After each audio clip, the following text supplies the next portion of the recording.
اما بعد اعوذ باللہ من الشیطان الرجیم بسم اللہ الرحمن الرحیم۔ نہ تو میرے بھائی معزز سامعین اور شرکاء حاضرین محفل، علماء کرام اور ایم ایس او کی تمام باڈی یہاں پہ بیٹھی ہے، میں آپ لوگوں کا بہت شکر گزار ہوں کہ اس ناچیز کو کبھی کبھی اپنے من کی بڑھاس نکالنے کا موقع دے دیتے ہیں، اور اللہ پاک کا احسان ہے۔ میں گورنر پنجاب سردار سلیم حیدر صاحب کے پاس 2-4 دن پہلے ان کو محفل آگے کرنے جا رہے تھے، اس سلسلے میں بیٹھے ہوئے تھے تو ہم گفتگو کر رہے تھے۔ میں نے کہا گورنر صاحب آپ پیپلز پارٹی کے گورنر ہیں، لیکن ہم گورنر ہاؤس یا آپ کے پاس اس لیے نہیں آتے کہ آپ پیپلز پارٹی کے گورنر ہیں، اللہ پاک اس لیے آنے کی توفیق دیتا ہے کہ آپ کا دل بہت خوبصورت ہے۔ اور انہوں نے پھر کوئی واقعہ بیان کیا جہاں انہوں نے کوئی سچی بات سر میدان کر دی، تو میں نے کہا یہی کیفیت آپ کی ہمیں پسند آتی ہے کہ آپ سچی بات کر دیتے ہیں۔ تو گورنر صاحب نے ایک بڑی خوبصورت بات کی، انہوں نے کہا صاحب سچی بات آپ نہیں کر رہے ہوتے، اللہ پاک کرا رہے ہیں۔ سچی بات اندر رہتی ہی نہیں آپ کے، اور وہ کر دینی چاہیے، اور ہماری اوقات ہی کیا ہے، ہم ہیں کون تبصرے کرنے والے۔ ہم اگر سچ اور حق نہ بیان کر سکیں اپنی زندگی میں، اور زندگی کے اس حصے میں جہاں بندے کو قبر بھی نظر آ رہی ہو، یہاں ینگ جنریشن بیٹھی ہے، کم عمری میں ذرا قبر دور لگتی ہے، اور قبر کا خیال ہمارے بچوں کو تو آتا ہی نہیں ہے، انہیں بتائیں بھی تو نہیں آتا، تو وہ کہتے ہیں ابا پاگل ہو گیا ہوں، ابے دے جان کا وقت نیڑے ہے، یہ ہوتیاں گلاں کر رہے ہیں۔ تو اور اپنی جیلی ابا جی نے ہن سانوں جڑا ہے وہ درس حدیث دین دے، یہ ہمارے بچے کم از کم جو ماڈرن اسکولوں میں جنہیں اللہ پاک پڑھنے کی توفیق دیتے ہیں، پڑھانے تو ہمیں بھی مدرسوں میں چاہیے، اور مدرسوں والوں کو اسکولوں میں پڑھانا چاہیے، خیر ایک الگ بحث ہے، تاکہ ہم دنیا کو وہ مقابلہ کر سکیں جو آج کرنے کی ضرورت ہے۔ آپ کے پاس جو آج طیارے اویلیبل ہیں، اور جو بابر اور غوری یہاں پہ اویلیبل ہیں، اور جو ہدف اویلیبل ہیں، یہ اس ٹیکنالوجی کا اساس ہیں جو اللہ پاک نے آپ کو عطا کی۔ پاکستان کا اور باقی دنیا کا جو آپس میں فرق ہے، مسلمان دنیا کا، وہاں جذبہ شہادت اور جذبہ جہاد کے علاوہ آپ کا نیوکلیئر اثاثہ بھی ہے، تو وہ اللہ پاک نے آپ کو اس ٹیکنالوجی کے نتیجے میں دیا جس کے لیے اللہ پاک نے آپ جیسے چند پھولوں کو پڑھنے کے لیے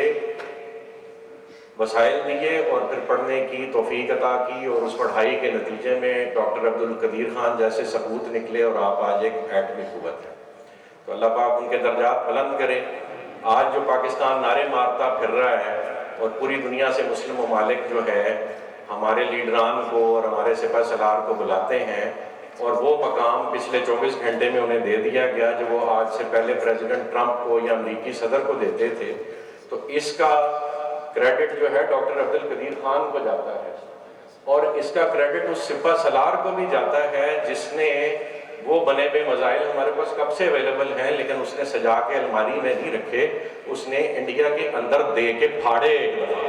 اور پوری دنیا کو بتایا کہ یہ پھاڑنے کے لیے ہیں، اور ہم تمہارے اندر دے کے دوبارہ بھی پھاڑیں گے اگر تم انگلی کرو۔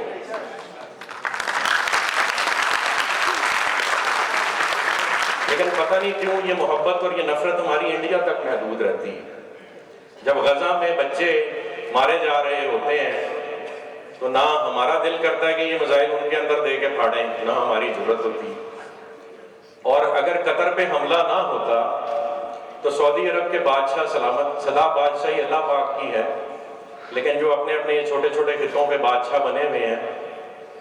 انہوں نے اگر آج آپ کے سپہ سالار کو اپنے ملک میں بلایا تو وہ اس لیے نہیں بلایا کہ ان کے مسلمانوں کے لیے اور خانہ کعبہ کے لیے کوئی تڑپ جاگ اٹھی ہے۔ وہ یہ کیا کہتے ہیں کہ گھر کو لگ گئی آگ گھر کے ہی چراغ سے،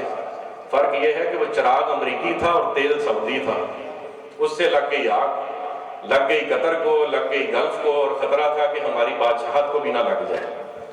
اور اس خطرے کے تحت انہوں نے آپ کے سپہ سالار کو، آپ کے وزیر اعظم کو وہ پروٹوکول دیا۔ یہ سچی باتیں نکل رہی ہیں، اندر پہ کرنی پڑیں گی۔ تو یہ وہ وجہ ہے کہ آج آپ کو وہاں تخت و تاج کے ہمراہ بٹھا کے تصویریں بھی کھنچائی گئیں، اور خطرہ یہ ہے کہ پھر مل نہ ڈلوا لیا جائے، ٹھیک ہے، خطرہ یہ ہے کہ امریکہ سے پھر کوئی قیمت نہ لے لیں وہ، اور آپ کو دوبارہ پرپل کارپٹ سے جو ہے ریڈ کارپٹ یا گرین کارپٹ یا کارپٹ لیس کر دیں۔ یہ چانسز ہیں کہ وہ دنیا کو وہ تصویریں دکھا کے دوبارہ اپنا مل پڑوا لیں گے اور آپ پھر وہیں کے وہیں رہ جائیں گے۔ یہ درد تو تب جاگنا چاہیے تھا جب غزہ کے بچے یتیم ہو رہے تھے، جب غزہ کے بچے کاٹے جا رہے تھے، جب غزہ کی مائیں بہنوں کی عزت رسوا ہو رہی تھی۔ یہ درد تب جاگنا چاہیے تھا، تب سعودی عرب کے بادشاہ کو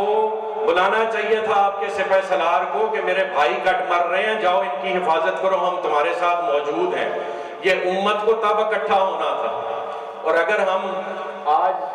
آپ صلی اللہ علیہ وسلم کی شان میں ربیع الاول کے نتیجے میں آپس میں اکٹھے ہوئے ہیں، تو آپ صلی اللہ علیہ وسلم دنیا میں جو لے کے آئے تھے اس پہ ہم نے عمل پیرا ہونا ہے۔ خالی ان کی ولادت کو نہیں منانا، ان کی بعثت کو منانا ہے۔ اور بعثت کا مفہوم کیا ہے کہ ہم اللہ کا دیا ہوا نظام اور اللہ کا دیا ہوا امن اور اللہ کی دی ہوئی برابری پورے روئے زمین پر قائم کریں، اور وہ جیسے ہمارے صحابہ کرام رضوان اللہ اجمعین نے قائم کی تھی اسی طرح قائم ہوگی، اور وہ ہے خلافت۔ اس کے علاوہ اور کوئی چوائس نہیں ہے۔ ہم چاہیں نہ چاہیں آپ صلی اللہ علیہ وسلم کا کہا ہوا پورا ہونے جا رہا ہے، خلافت قائم ہونے والی ہے انشاءاللہ۔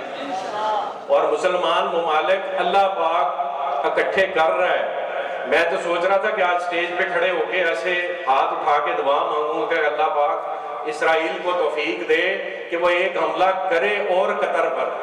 وہ ایک حملہ کرے یو اے ای کے اوپر، وہ ایک حملہ کرے دبئی کے اوپر، وہ ایک حملہ کرے کہیں سعودی عرب کے اوپر بھی، اور وہ ایک حملہ کرے کہیں پاکستان کے اوپر بھی، تو خلافت خود بخود قائم ہو جائے گی انشاءاللہ۔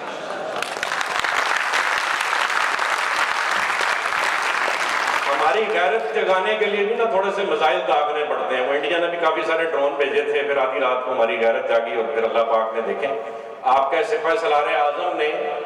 جب وہ دین جو ان کو اللہ پاک نے حفظ کرنے کی صورت میں عطا کیا، اس سے نکلی ہوئی چند ٹرمینالوجیز اڈاپٹ کی، صرف چند نام رکھے، اور قوم ایسے کیسے سیسا پلائی ہوئی دیوار کی طرح ان کے ساتھ کھڑی ہوئی، اور وہی فوج جس کے بارے میں سن 65 سے سن 71 سے ہم مفروضے سنے آ رہے تھے، اس نے کیسے اپنی غیرت اور حمیت کو قائم کیا دنیا پہ کہ پوری دنیا، امریکہ، چائنا، رشیا، سعودی عرب، قطر، سب آپ کے گنگار ہیں ایک ہی دن میں۔ مطلب 2 چپیڑیں مارنی تھیں اور یہ ہونا تھا تو بہت پہلے ہمیں مار لینی چاہیے تھی۔ خیر ابھی بھی کچھ نہیں بگڑا، اور میں یہ پرپوز کروں گا کہ ایک ہو مسلم حرم کی پاسبانی کے لیے نیل کے ساحل سے لے کے تابہ خاک کاشغر۔ میں اپنی بات اس بات پہ ختم کروں گا کہ میرے نزدیک خلافت قائم کرنے کے لیے جو کیفیت اللہ پاک اس دنیا میں اس وقت مسلمانوں پہ آشکارا کر رہے ہیں، دنیا پہ آشکارا کر رہے ہیں، مسلم ممالک اکٹھے ہو رہے ہیں۔ میرے نزدیک پرپوزل یہ ہے کہ اس وقت 2 افراد ہیں صرف پاکستان میں، دنیا میں، پوری دنیا میں، چونکہ خلافت کی بات ہو رہی ہے تو 2 افراد ہیں پوری دنیا میں جو خلافت کے احیاء کے لیے جن کا نام موضوع ترین ہے، یا تو محمد بن سلمان صاحب بادشاہ سعودی عرب، یا وہ کراؤن پرنس ہیں اس وقت، وہ اپنے آپ کو پروموشن دے کے خلافت کے درجے پہ فائز کر لیں، تو ہم ساری امت کہیں نہ کہیں ان کے پیچھے ایک دفعہ تو اکٹھی ہو ہی جائے گی، خلافت قائم ہو جائے گی اس بہانے، ورنہ انہوں نے شاید کرنے نہ دینا آپ کو۔ اور آپ کے جو سپہ سالار ہیں انہیں سپہ سالار اعظم کا درجہ دے دیا جائے، یا پھر اس خلافت کا حقدار میرے نزدیک، اور میں اس کے حقدار جنرل عاصم منیر صاحب ہیں۔ انہوں نے یہ کام اور جرت اور بہادری کا مظاہرہ اس وقت کیا ہے جو پوری دنیا ان کو ایکسیپٹ کرنے کو تیار ہے۔ لوگ اس سے ایگری کریں یا نہ کریں، ایک اور نام بھی لوگ آج کل لے رہے ہیں، لیکن میں چاہوں گا کہ خلافت کا نام لوگ کھل کے لیں، کوئی بھی آ جائے خلیفہ، ہم پہ ایک خلیفہ کی اطاعت لازم ہے۔ خلافت قائم ہوگی تو اللہ پاک یہ فریضہ اسی کو دے گا جو اس کا حقدار ہے، اور انشاءاللہ اللہ پاک اس کو قائم کرے گا تو rightful person will come to the right spot انشاءاللہ۔ تو جزاک اللہ خیر جی، شکریہ بہت بہت، اور ایک دفعہ پھر میں ایم ایس او کا شکریہ ادا کروں گا کہ وہ اتنے خوبصورت پروگرام ترتیب دیتا ہے۔ جزاک اللہ خیر۔